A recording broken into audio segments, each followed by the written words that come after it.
Laos terancam menjadi negara gagal karena proyek dengan Tiongkok seperti kereta cepat yang membelah Laos dari utara ke selatan yang berbiaya besar mulai seret pembayarannya. Hal ini menjadikan amunisi kepada mereka yang menganggap hutang pinjaman dari Tiongkok adalah jebakan hutang, bukan untuk memperkaya sebuah negara, namun memperkaya Tiongkok. Dunia menjadi membenarkan setelah Djibouti melepas lahan seluas 10.000 hektar pelabuhan untuk menjadi pelabuhan dan pangkalan militer Tiongkok terbesar di luar Tiongkok. Kemudian Sri Lanka yang juga kolaps ekonominya atas hutang pembangunan pelabuhan, bandara yang dibiayai Tiongkok tidak menghasilkan revenue karena hanya dipakai oleh Tiongkok saja. Kapal negara lain tidak mau sandar di pelabuhan tersebut. Kemudian jalanan yang membelah Pakistan dari perbatasan Tiongkok ke selatan Pakistan ke pelabuhan juga tidak menghasilkan traffic yang baik. Intinya semuanya bangkrut, merugi, tidak bisa bayar cicilan. Seperti Djibouti dan Sri Lanka, aset tersebut disita Tiongkok. Cerita tentang Laos hutang Tiongkok beberapa tahun yang lalu meledak baru di bulan Juli ini. Laos menyatakan tidak sanggup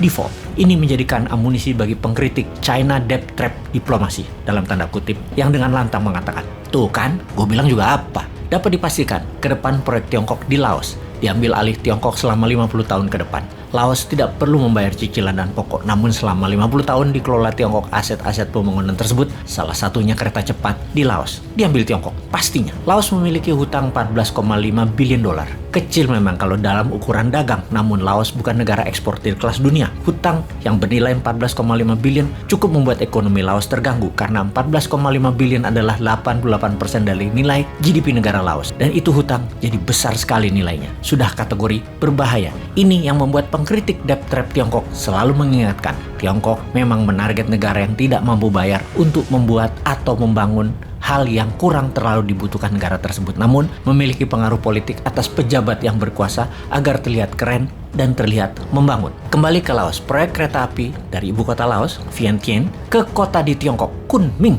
senilai 6 billion dolar adalah muasal masalahnya, di mana diharapkan kereta itu akan mulai menghasilkan keuntungan di tahun 2027, dan untuk membiayainya, Laos berhutang 100% ke Tiongkok. Begini logika terbaliknya, kenapa tidak proyek tersebut 100% dibiayai Tiongkok, dikelola Tiongkok tanpa hutang, dan Laos dapat bagian 25%? Kenapa nggak begitu? Atau pakai strategi BOT, Build, Operate, and Transfer, di mana Tiongkok yang bangun, Tiongkok yang kelola, kemudian di tahun ke-20 ditransfer semua kepemilikannya ke Laos. Jadi Laos nggak perlu jaminan, tidak perlu hutang. Tetapi mengapa pilihannya? Kenapa Tiongkok yang membangun, Tiongkok yang biayain, dan pakai jaminannya Laos? Sudah mulai paham sejauh ini? Ya, Tiongkok sesungguhnya bisa bangun pakai bagi hasil atau kelola model BOT. Tapi kan pejabat Laos ingin cuan, dan pejabatnya Laos pinter urusan melihat peluang begini. Dengan proyek milik Laos, kesannya para pejabat berkuasa itu bisa mendapatkan nama serta dapat komisi. Tiongkok memang modusnya begitu. Banyak pejabat Laos yang berbasis militer kena dengan jebakan harta dan tahta model begini. Untung di Wakanda enggak ya. Dalam sebuah studi dari Nikkei Asian Review, proyek ini sesungguhnya tidak menguntungkan. Mahal biaya transfer tersebut di atas kemampuan bayar rakyat Laos. Kemudian cara bayarnya yang aneh, bukan berdasarkan omset kereta tersebut, namun dicicil lunas hingga tahun 2025. Hal ini yang membuat lumpuh uang beredar di Laos. Hanya untuk bayarin hutang proyek tersebut, Laos kering uangnya. Akibat cash tunai terbatas, impor kebutuhan utama Laos akan BBM dan pangan terganggu, menjadi Laos saat ini inflasi meningkat tinggi sekali hingga 13%, terburuk dalam 20 tahun ini, dan mata uang Laos KIPS terdevaluasi 40% dalam setahun ini. Tahun lalu, 1 dolar adalah 9.400 KIPS. Sekarang 1 dolar 15.000 KIPS.